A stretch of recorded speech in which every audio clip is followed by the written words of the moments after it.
What does 2023 look like for you? I want to say undefeated, definitely. Undefeated, plenty of experience gained, and my bank account having a lot more money in it.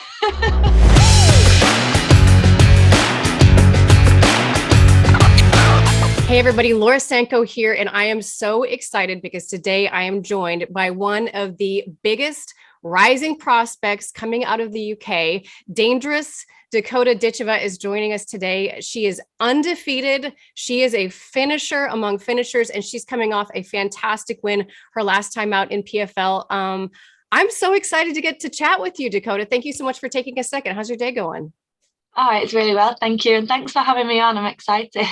Yeah, of course. Talk to me a little bit about, well, you're in camp, of course, because coming off that big win, the PFL snatched you up and said, we have to have her. We've got to have her under contract. We got to have more Dakota Ditcheva. Yeah, they did. They've put me on their next card. So the final show, I'll be fighting alongside all the finalists there. So I'm really lucky to get on a card like that. Talk to me a little bit about that last performance, because I mean, that fight could not have gone more quickly for sure. And what a statement to make in that flyweight division. Yeah, I mean, it all went so quick. I can't really remember that much of it, to be honest. When I think back about it, like it's a little bit of a blur to me. But yeah, I mean, it couldn't have gone any better, really. I got a quick finish. I would have liked to maybe showcase a little bit more, let you guys see a little bit more of what I'm about. But it's just good that I've got out of there with no injuries, and you get to see me again in November now. So I'm just grateful that I gained an experience like that here in London as well, which is where I had a home crowd. So yeah, I really enjoyed it. Yeah, a home crowd in London. And now, as you say, in November, your first fight in the United States and to be right next door to Madison Square Garden as well. I mean, how exciting is that? Yeah, I mean, that's like every fighter's dream, I think, to fight at Madison Square Garden. So to be debuting there is just like, it's not really sunk into me yet, to be honest, but I'm really excited to get over there and get back to what I do best. Talk to me a little bit about the move to ATT, because I know that last fight, that very short fight where you got the finish, that was your first fight representing ATT and having your full camp there. Talk to me about the move to ATT and the decision making behind that, and sort of what your experience has been like so far there. Yeah, so I didn't actually plan on staying at ATT when I went over to the UK. So the plan was for me to go to America for 4 weeks to get some training in. I was moving about a little bit, so I actually started off in is it California, I think I started off in, and I was getting some training in over there. And then I went to Vegas to train at one of the gyms there. I was just trying to, just try some new gyms out, train with some girls, see what level I'm at.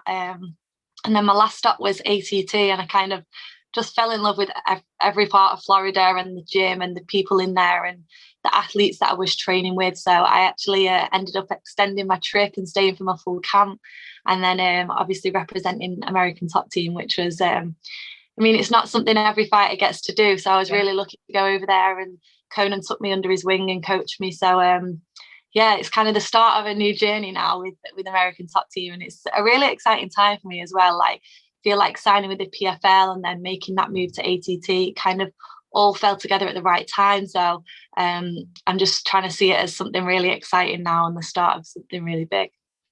Conan is probably one of my favorite coaches in this entire industry. Like, you will not meet a bigger teddy bear of a guy who can also be incredibly, he'll get after you when he needs to, but in terms of just like connection and wisdom, I love him.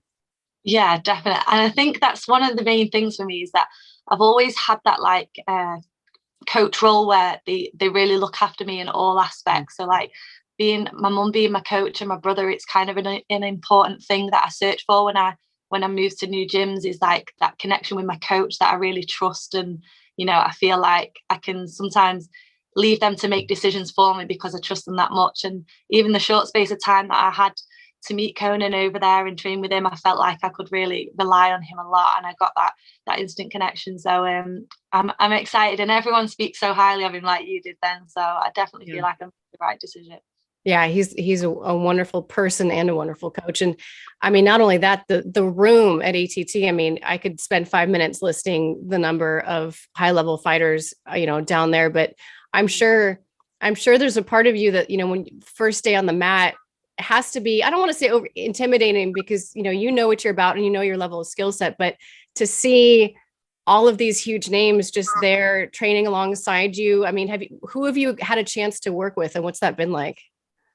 Yeah, so I mean, going over there on my own as well was a big thing for me. Like the whole point of the journey was for me to step out my comfort zone and not have my mum and my brother there like supporting me. I wanted to like take that next step. So when I walked into ATT, knowing that I was around females like, Ariana, who's in the UFC, and Marina, and just such high level girls, it was kind of a little bit daunting, and it was kind of the step I needed just to see what level I was at. And I feel like I really fit in really well on the mat. The girls, the level there is like what I'm missing in the UK. Them girls have kind of made me realize where I need to be and what I need to work on. And, so it was just, but then at the other side of it, they're such nice girls, it's such a difference for me to go over there and be able to have a load of females on the mat, because over here in the UK I have no girls in it. I just saw everything as a positive when I went to that gym. Yeah, definitely important to having the right training partners to really, as you say, help you understand where you are and where you need to fill in holes. I I want to know a little bit about your origin story. Now, I know that your mother is a very accomplished kickboxer in her own right, and it's such a cool, I don't know, it's such a cool dynamic to have that because it's kind of a rare thing. And I think it's going to become more and more common as this generation of fighters becomes parents eventually. But super unique at this stage in the game to have a mom who was such a high level fighter. So I take it, fighting came to you somewhat genetically. Yeah, 100%. I always say that. I describe myself as a little clone of my mum. Like, I'm literally just like her. So I definitely got a lot of my talent from her, definitely.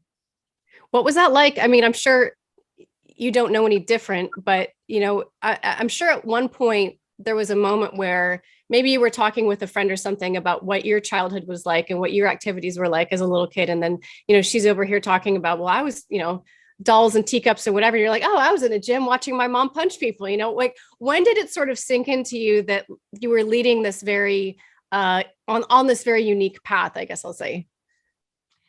It's difficult because I've just always been around the same thing. My mum's had her gym now for over 30 years. When I was born, I was pushing my prams around the gym while she was coaching. So it's all I've ever known. And a lot of my friends have been in the sport. So it was only when I went to school that I kind of realized not everyone had the same, lifestyle as me. I was at the gym training, 3 times a week when I was younger. So where all my friends, where they were out on the field all socializing and playing together, and I was just in the gym with my mom, and kind of that's just how it's always been. So I don't really feel like I know any different. Like you said, it's just that the childhood that I've had. But going to ATT and being around fighters every day that have kind of been through the same thing, it made me feel like it was a little bit more normal. But definitely growing up, I felt like I was, a little bit odd. But at the same time, I thought it was really cool because everyone really respected my mum. All my friends, if we walked to the shop and seen some of my friends, they'd say hi Lisa, like my mum, but they wouldn't say hi to me. It was my mum first. She was the really well respected one. So to me, it was quite cool that nobody had that the same background as me. I really liked that. Now, did she, because I fought very, very, very briefly. And I don't know that I would want my son to fight. Did she ever have any reservations about this being a career choice for you? Or because she had such a good experience, was it no, if this is what you want to do, we're doing this? Oh, no, I wouldn't say she had she didn't say you can't, I don't want you to do it or anything. But the one thing she did say was that if you are going to do this, you put everything into it because it's not going to be easy. She knows the emotions you go through. She knows how physically tough it is, how mentally tough it is. So I think that was the one thing that she really made me understand, was that this isn't going to be easy, and if you're going to do it, you need to put your all into it, type thing. So that's kind of what she said to me. But it's funny because my mum actually wanted me to like dance and sing, like she wants me to sing all the time. And it's weird, like people say, do you want her to fight? And she's like, well, actually no, I wanted her to do like I wanted to do other stuff. I've been through it, I know how hard it is myself, but it was just a decision that obviously I made, and it was something that was inside me that she couldn't really stop. And I think she will say as well, like the talent that she saw in me, she wouldn't ever want to like stop me from doing something that she knows I'm very good at. And you are, of course, a two-time national British Muay Thai champion. When did you know that, striking arts are my thing? This is a huge part of me, not just something that I've grown up around and something that I was sort of born into. Like when did you start to own your own martial arts journey separate from just, this is the way I was brought up? I think my transition to MMA kind of made me realize that. I think in Thai boxing, we always used to joke around and say, like, every show that I went to that I fought on, it was always like, this is Lisa Howarth's daughter, like, this is, watch her in the ring now, this is Lisa's daughter. And like when I moved over to MMA, that was kind of when it changed a little bit, and it was like, so this is Dakota and she's the daughter of Lisa Howarth. So it's kind of my name coming first, and I feel like that's when it changed a little bit. But yeah, I feel like I'll always push my mum to be part of my journey. I think she's the root of everything. So I'll always like keep her name involved for as long as I'm around as well. What has that transition been like to MMA? And I guess when did you make the decision to go that direction? And, grappling obviously is it's a very different piece of the pie than striking is. And was that transition easy? Was it weird at first? What was that like for you? Yeah, I did struggle with it at first, to be honest. I feel like I had like different components of MMA. So I had like the stand-up I already had. I got really good at the jits, and then the wrestling, the middle part of like putting it all together was just so hard, and I still struggle with that now. But I see it as, just I was learning a whole new sport, and that was my mindset when I came over to MMA and transitioned, was that I wanted to start fresh. I wanted to like for no one to know my name. It didn't last very long, but I wanted for no one to know my name and just to build up slowly again, and become another athlete with the added talent that I had from Thai boxing. So that's just where I am now. Yeah. Well, let's talk a little bit about this fight that you've got, coming up. It's such a cool time in your career to be, as I said at the beginning, to be undefeated, to be coming off of this sensational win on a huge platform. And then you get the contract, and then you're fighting on the prelims of the finale, which is an absolutely huge pay-per-view card. I guess talk to me about, what the emotions been like, and maybe you haven't even really had time to take it all in and think about it, because a lot of these things are happening very quickly for you. Yeah. I really don't think it's sunk in yet. Definitely not. I did say the other day to one of my friends, like, I really hope I don't like get stage fright or something, because walking out to like such a big audience is going to be a new thing for me. It's something that I feel like I'm ready for, but I think when you just in that moment, you don't know how you're going to react. But I'm really excited. I do feel like this is kind of what I've wanted for so long. Like, it's what I've been searching for so long in my career now, to hit this point, this like, I feel like it can only go up from here. This is just kind of the direction I need to keep going now. Obviously this card is going to I just see everything as helping me grow. Like, this is just the next stage to my career. And then after this, maybe one day I'll be one of the finalists fighting for the tournament, so it's kind of just, I feel like it's just preparing me for that top goal that I want to achieve. Well, and correct me if I'm wrong, but your last fight, I believe, was the first female flyweight fight for the PFL. Is that true? Yeah, it's true. Yeah. So I was the first flyweight female that they signed in PFL. Yeah. Is that any sort of indication that maybe there's going to be a tournament eventually for flyweights? Possibly be. I'll definitely be pushing it. Yeah, I'm hoping that they're going to really start pulling in the girls now. We're going to get some good competition. We'll all fight it out for a little bit maybe, and then I definitely think, flyweights, we're an exciting division for sure. So I think if they can pull the girls in, it'd be a really good tournament to run in the future. You're taking on Katherine, and forgive me if I'm saying her last name incorrectly. I tried to find a video of her saying it and I couldn't, but Corogenes or Corogenes? Yeah, you probably say it better than me. Okay, we'll go with that. Tell me, I mean, what do you know about her, and what are your expectations for this one? Yeah, so I haven't actually really looked too much into her at the moment. I've not really watched her yet, but my coaches have. I know I've been in contact with Conan, he's watched her. So we've got like a little bit of a game plan around her and stuff. So I'm kind of just getting to work on that. And I never think too much about fights. Like, obviously the higher level I get now, I do need to start thinking a little bit more about individual people, but I'm just kind of focus on my strengths. And, I'm going in there to fight how I normally do. And I don't see any flyweight really able to beat me at this point. So I'm just going to get that confidence and make it a good fight. Well, November 25th, we look forward to watching it. That will be a great way to cap off 2022. Tell me, in a perfect world, if you could write your own book, if you could write the future, what does 2023 look like for you?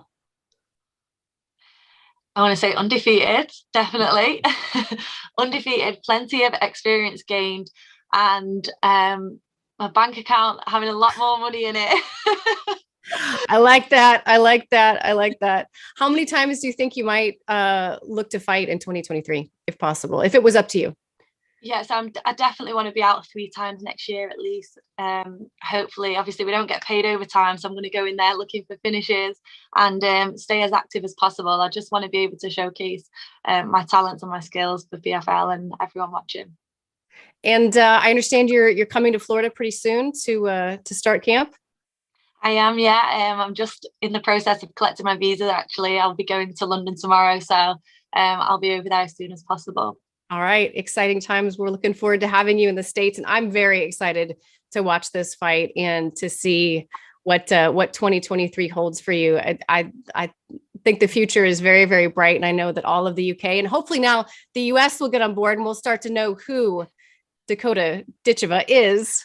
I'm very excited for that. Thank you so much for joining me today. I appreciate your time. Oh, thank you so much for chatting with me. I've enjoyed it. I appreciate it. Guys, be sure to check out Dakota November 25th on PFL, and her fight will be broadcast on ESPN Plus, and we look forward to seeing her there. Thanks so much.